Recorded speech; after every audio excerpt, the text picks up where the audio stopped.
Colleen DeMerchant, thank you so much for joining me. We are here today at the CNA 2019 conference, and I'm so excited to be interviewing you. Thank you. It's very exciting to be here.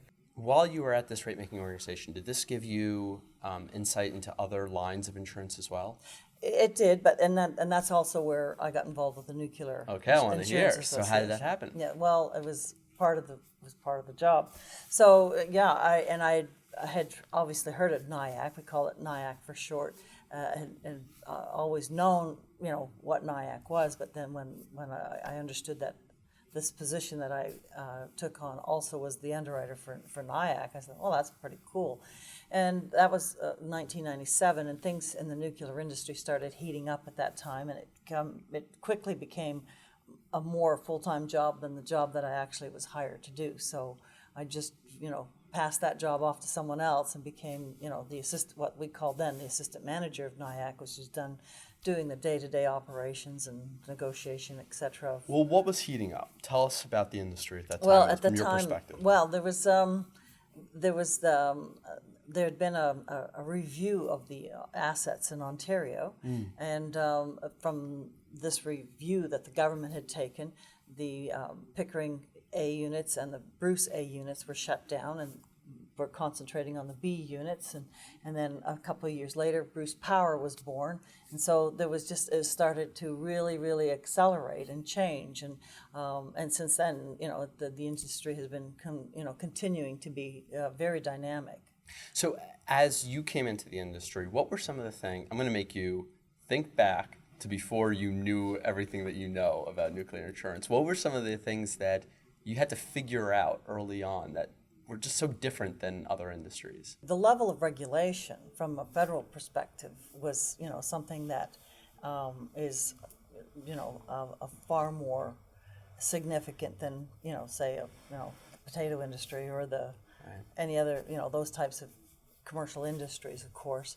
And so, and the whole idea of government requiring nuclear operators to insure nuclear liability, that's very unique. Tell me about that. What does the government make the nuclear right. operators do? So what is nuclear liability? Okay, nuclear liability is a very interesting field, if you like that sort of thing. Our audience is nerds. They like Oh, that good. sort of thing. Excellent. So you have to step back a little bit.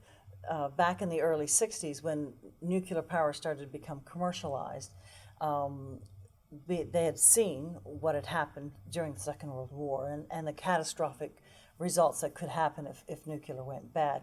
And they came up with the Paris Convention and Vienna Convention shortly thereafter. And these conventions outlined, basically it drew a box around the exposure so that insurers could get their heads around nuclear liability. Otherwise, the insurance industry said, sorry, go away. But government said, no, we need to harness this. We need to use it for commercial purposes. And so the insurer said, okay, well, if you do this, this, and this, and this, then we can start looking at this. And that's what basically the principles in the Paris Convention and also in the new revised Paris Convention about absolute and exclusive liability to the operator, a limitation in time and amount, these various principles. Can you walk us through each one of those principles in a little bit further depth? I'm not sure if I can get all. I might not remember all of them. Exclusive and absolute liability. So what does that mean, and how does it differ than other industries? Well, in other industries, you have to, if you, a chair manufacturer. So if your chair collapsed and you sued that chair manufacturer, you would have to prove that under tort, and you'd have to prove that chair manufacturer actually caused that chair to collapse. So you have to prove that they were liable. Where in nuclear liability, because of the channeling, it's automatically the operator is responsible. No matter what. No matter what. Right. If a nuclear incident happens, guess what? You pay. Yep. You're responsible. So it puts a huge amount of responsibility and accountability on that operator. Yeah. So he's not going to let any willy-nilly guy come onto his site. He's going to have vendor qualification and make sure that who's ever coming onto his site is absolutely trained appropriately and absolutely working to the very, very best. And that's why it's all top quartile companies that are going to be working in nuclear power stations because, if you were 100% liable no matter what happened, and then when somebody else is driving your car, you would make sure that person. Right, it would change behavior. It would absolutely change the behavior. That's right, and that's what happens with nuclear power stations. With they're absolutely and exclusively liable for nuclear liability, they are making sure that everybody that comes onto their site, everything that they do on that site, it's so the safety culture is so critical. And this was set according to an international convention? Absolutely. So that means, is that the same in every country? This liability regime looks roughly the same? Yes, I can't say 100% of the countries around the world, but for the most part, if a country is going into the nuclear space, they look to these principles that have been established, and that's basically the only way the insurers are prepared to pick up this exposure.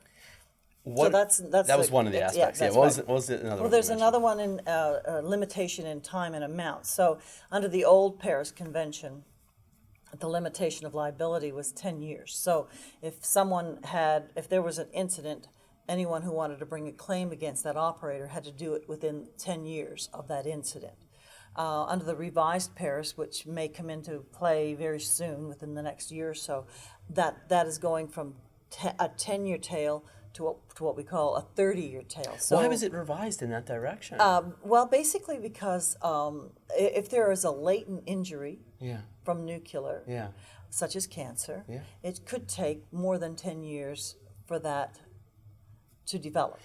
But doesn't that, and maybe we're getting a little too into health physics here, but doesn't that also open it up to the longer period of time that you wait? That cancer could have come from something else too. Thank you. That's precisely what the insurers say. I mean, you look at cancer statistics today, and 1 in 3 people are going to have cancer sometime in their life. So you tell me, did that cancer come from that nuclear incident, or did it come from genetics? Did it come from other exposures? You won't be able to tell. Right. I think this is where, Greenpeace, which is supposed to be this environmental organization, promotes all of these lies about the death count from Chernobyl. And I think where they originally drew that data was they just took the total number of cancers in a given region and then attributed it to that accident without actually comparing it to a control group, and found out that the amount of cancers actually wasn't that extreme of an increase as they said. Yeah, there's a technical thing and I don't know what it is. It's like something about non-linear. Linear no threshold that's theory? It. Is that, yes, okay, that's there's one of those. Oh, you did know about that. This comes up a lot. That, and my old engineer, he used to say, he says, it's like saying, if you take, I think, how did he put it?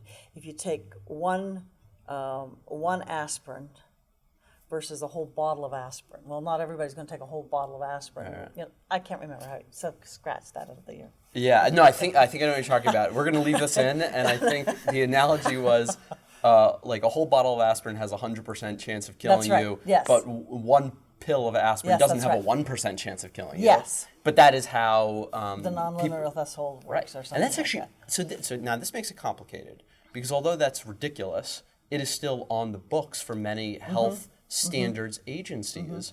So what do you do about that from an insurance perspective? Well, from an insurance perspective, we've only insurers have to have a box again. So that box is the 10 years is really, really stretching an insurer's capability of understanding what's going on and ability to respond. Going out to 30 years, some jurisdictions are dealing with it in different ways. Here in Canada, because Canada was the first jurisdiction to insure to go to the higher limits and the broader heads of damages that are introduced under the revised Paris Convention, there's an indemnity agreement that the government has directly with the operators for that 10 to 30 year tail. So the insurers are still prepared to take that first 10-year tail. It's the remaining tail is we're still uncomfortable with that. Yeah. So that's what the state of it is here in Canada, and that's the solution that we've come up with. So who's going to take? So the state would then take that. Isn't that then just the payouts coming from taxpayer dollars? Well, if there is a payout. Right, if there's a payout. Yeah. So, because you still have to prove somehow that They you're have to damaged. prove. They have to prove causality. Like Right. there's. They don't have to prove negligence, Yeah. like you would do with the chair manufacturer, but they do have to prove causality. So that victim would have to prove that yes, I was in the zone when the incident occurred, and yes, I was irradiated, and yes, this cancer is a direct result of that. So there's a lot of things to still prove. And that's why in the event of a nuclear incident, there's so much care taken in registering everyone that's in the zone, that's coming out of the zone, in emergency planning and emergency measures, and all of those things are very, very cognizant of these issues, and they take that into consideration when they develop those. There was another aspect you mentioned too, and that was a cap of some sort. Okay. Tell me about that. The cap was, that's the time, cap with respect to time, but limit. So dollar cap Dollar as well. cap. Yeah. So again, insurers, if you cannot quantify a risk, you cannot insure it.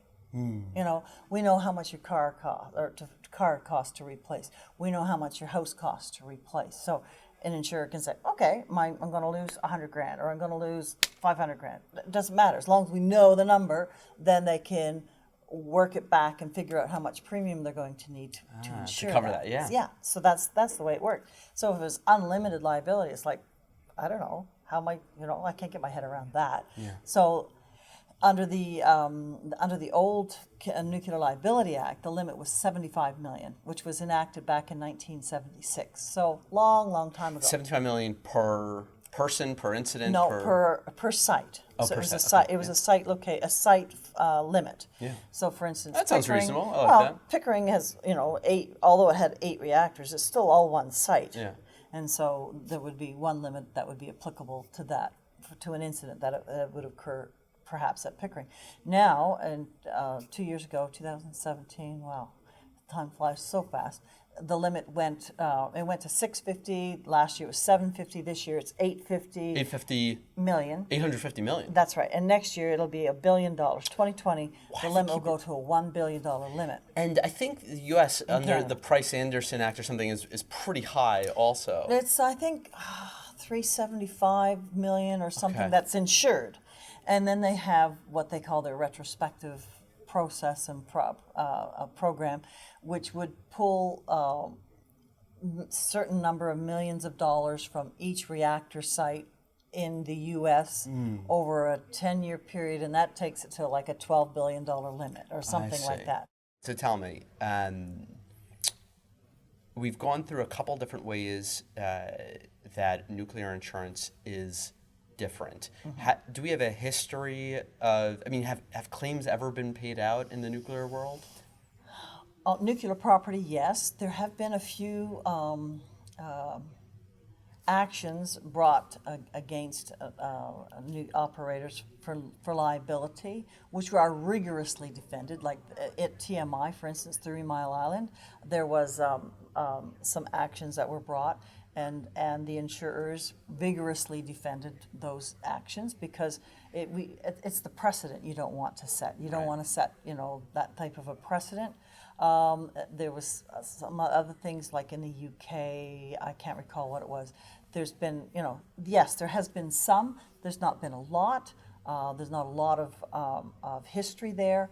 But by the same token, we don't want a lot of history there. How does it compare to other, even other industries within the power sector? Let's say like if a dam collapses or something, do they have a similar insurance structure? Or? Dams are insured in the commercial market, so I can't speak to that because I never insured a dam before. But there would be, obviously a utility would buy insurance if a dam collapsed. Yep.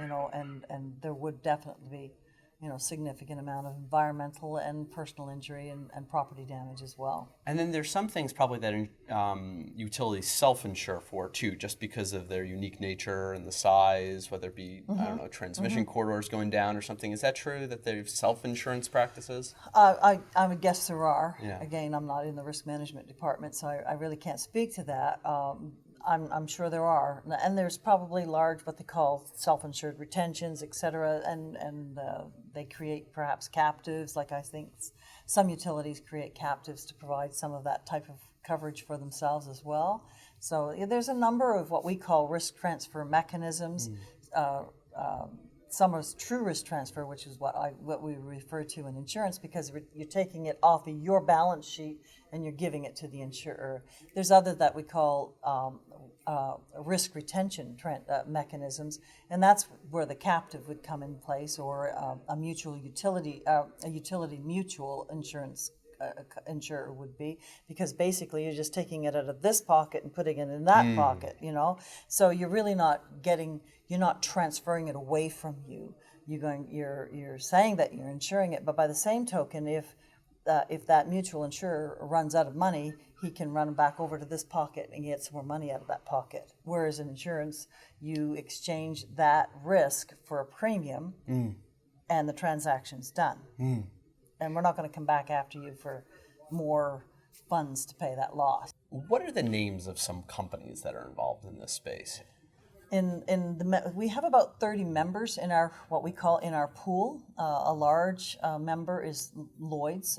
There's a number of syndicates that are providing capacity. We have a large number of reinsurers, because reinsurers understand this risk, because reinsurers are into the understanding the catastrophic loss. Right, and so just to explain to our audience, a reinsurer sits above insurance companies. Right. A reinsurer is an insurance company for insurance companies. That's exactly right. So your insurance companies are like in Canada, like it's not Commercial Union anymore, Aviva and Royal Sun Alliance, and I don't want to offend anyone by missing and forgetting their names. There's a lot of what we call primary insurance companies, and then behind the primary insurance companies are what's called reinsurance companies. And you're right, a primary insurance company will cede. What we say cede is to give off some of the exposure that they've written to a reinsurance company. So to the client, to the insured, they're going to get a piece of paper that says, Mr. Primary Insurance Company, and 100% of this risk is insured by them. But in behind, there's a reinsurance agreement from either that policy or a portfolio of losses like flood or hail or earthquake is a good one, that a reinsurer say, okay, I will take so much of every one of these types of risks in this area for earthquake, for instance. So that's what a reinsurer does. Then what's really cool is the reinsurers do a similar sort of thing. They seed it out into what they call they call that retrocessionaires. Really cool. So insurance is layered all over the world. It's about spreading risk. Exactly. Right. And so there's so few nuclear power stations, like there's 439? That's not really a spread of risk. So the way we achieve that, instead of trying to have a spread of risk among the operators, among the stations around the world, we've done it the opposite way. So that's why we have insurers give us what we call a net line. I like calling it pocket change, pocket change. What they can afford to lose, that they don't even need to go and call the president and say, oh, and by the way, I just lost, $1 million or whatever the number is. Yeah, chump change for those guys. It is chump change. And some of these numbers are very large, don't get me wrong. Some of these insurers and reinsurers, they have very big, what we call net lines, amounts of money that they're prepared and can, out of their own balance sheet, put on a risk. And they take very great care in making sure that they do all of the right number crunching to make sure they're always going to be within their solvency margins, because there's insurance, next to nuclear. I think insurance is in Canada especially, the next highly regulated industry, very highly regulated here in Canada. It's to some point we were considered draconian, and after 2008 we considered the model. Pools. Tell me about pools. So that's very good. So each country that has commercial nuclear power generally has a pool. And so that pool, originally back in the 60s, 50s and 60s, was made up of the indigenous insurers of that country, because back in the 50s and 60s, let's face it, there was, 8 or 10 or 20 insurance companies, and they wrote the business that is in their country for the most part. Now it's changed slightly because we now have multinational insurers, that are in many, many countries all around the world. So that's the way it started out, and that's the model that we still keep today. We ask it's a voluntary association, so it's not mandated by the government or by the regulator or anybody that you must participate in NIAC. It's, if you understand the risk and you want to participate, you can, give us, a net line if we need it, and participate that way. So the spread comes from the insurer side of things. So we control it by saying it has to be a net line. That's a technical term, meaning that it's money and remember we talked about reinsurance and reinsuring. They can't take, okay, NIAC, I'll give you $100 million, and then they turn around and cede it off to their reinsurers, because we want reinsurers to also participate. And the other thing we don't want to happen is we don't want this guy to reinsure it to this guy, and him to reinsure it to that guy, and him to reinsure it to this guy. Right, like the mortgage crisis everyone was just passing the buck or something. That's true. And another one was, I think it was called Alpha Piper. There was in the North Sea, there was an oil rig back in the 70s or 80s.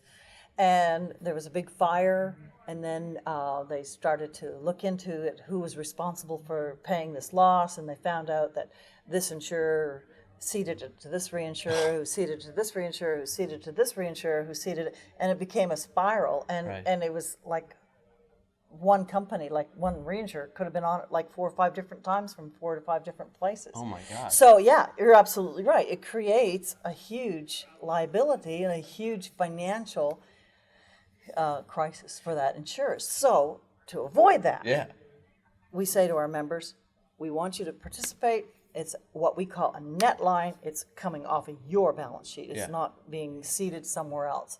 So with limited exceptions, I won't get into those, very limited exceptions, that's the way the pooling system operates. And then you guys manage this pool on behalf of your members. And that's what we do. That's the big part of our job, to make sure that there's that the financial solvency is there with all of our members, that that everything works well, and that so in order to get the large limits that are needed, like $1 billion, I don't have $1 billion in my pool, so I work with other pools around the world, but mostly just the British, what we call the British pool, or nuclear risk insurers. So they are work with us. We call them our co-insurers. So they write the risk along with us.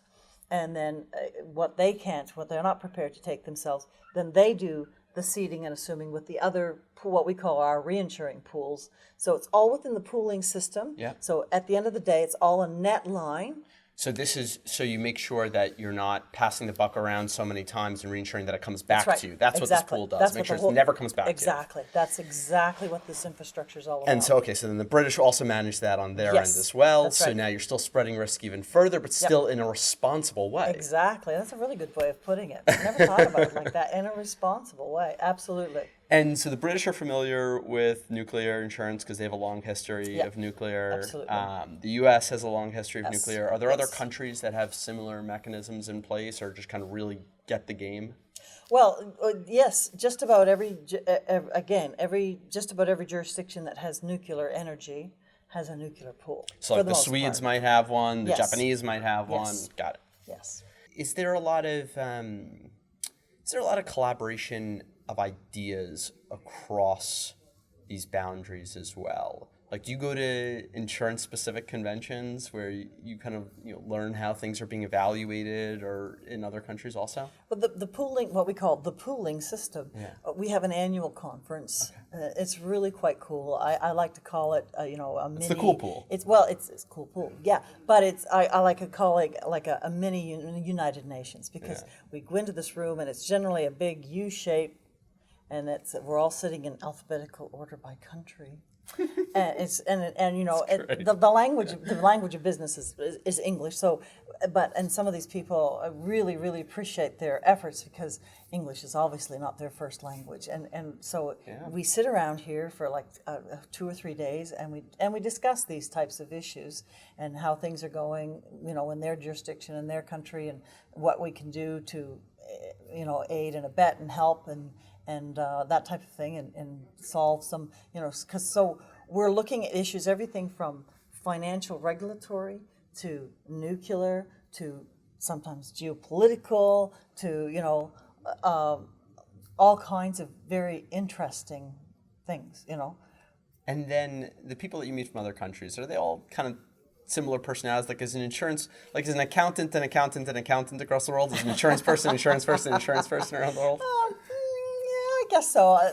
We've always found that the people who are running the insurance pools are very at the top of their game. They're, you know, generally it's someone who has worked their way up through the ranks of an insurer company. Like a lot of the pools are actually housed within a major insurer. Like the Swiss pool is at Swiss Re, and you know, other pools are at very large insurers, and so they've worked their way up through the ranks of their insurer. So they're very knowledgeable, very professional, bring a lot to the table. I bet. Yeah, it's very impressive, really. You know, after Fukushima, how did the insurance company rethink about how accidents could happen or reevaluate? Well, I think more importantly, it was what the industry did worldwide after Fukushima, and the analysis that went in, and the significant changes to make the stations even more safe. I mean, if that's even possible. Yeah. But you know, additional mitigations and so, you know, additional emergency and mitigating equipment, and additional, you know, pre-loss mitigation. Like for instance, I think in some of the stations they put in flood barriers inside of some doors. Like, so now you have to step over these flood barriers, I think, or things like that to, you know, to help with these with a really remote possibility of a water incident type thing. And then do you guys go back and kind of rewrite remember we started off the conversation talking about like different criteria, let's say even for commercial buildings. Did that change for the nuclear industry? Like you need if you got your extra backup power system, or your our engineers, obviously these stations are highly engineered, and we have international standards with respect to fire protection, machinery breakdown, liability, nuclear safety, and nuclear culture. And our engineers go into the stations, and we Wait, look so at do those you guys things. actually have nuclear engineers on staff? Or not just nuclear, but like nuclear related engineers on staff? Yes, well, not on staff. I'm a very small shop, so I have contracted services with With other engineering firms engineers. that work for you, That's but right. specialty can like look at a situation and Absolutely. analyze it from that That's perspective. Right. That's right, absolutely. Awesome. Yeah, so in Canada we look at our stations on a quite frequent basis, and our engineers go in, look at the fires protection, they look at the nuclear safety and operations, they look at all of these aspects, and we produce a report and share that with our client, of course, and any recommendations that we have, and we have an excellent collaborative relationship with all the nuclear power stations with respect to the engineering. Can you give us just a look as to how things look in the future for you? How things might change, where you want it to go? If you could wave your magic wand, how would you rewrite the rules? I would say is that the nuclear insurance pools have been with the nuclear industry since the beginning, and the nuclear insurance pools understand the nuclear operators, and not only that, but they have their entire other book of business that they write. So they can bring expertise and insight from those areas into the nuclear space. And likewise, I'm sure they would take some of that nuclear expertise and best practices and probably, introduce it into their other commercial entities. But the big thing, remember, all of the members of our pools in real life, they are competitors. Yeah. But when they come into our office and sit around our table, they are collaborators. It's so cool, because sometimes you start talking about things and they'll start looking around the room. They're like, can I, in here you can talk about nuclear. It's a safe space. It's a safe space, and because we are collaborators here, whereas normally they really can't because of privacy, number one, competition rules, so those are all things that we take very seriously, and we work very hard to make sure we don't cross any of those lines. But when we're in that room and we're talking nuclear, and we go around to around the table in the at the nuclear, what we call the Nuclear Pools Forum, you have these people that really they are competitors, but when it comes to nuclear, we are collaborators.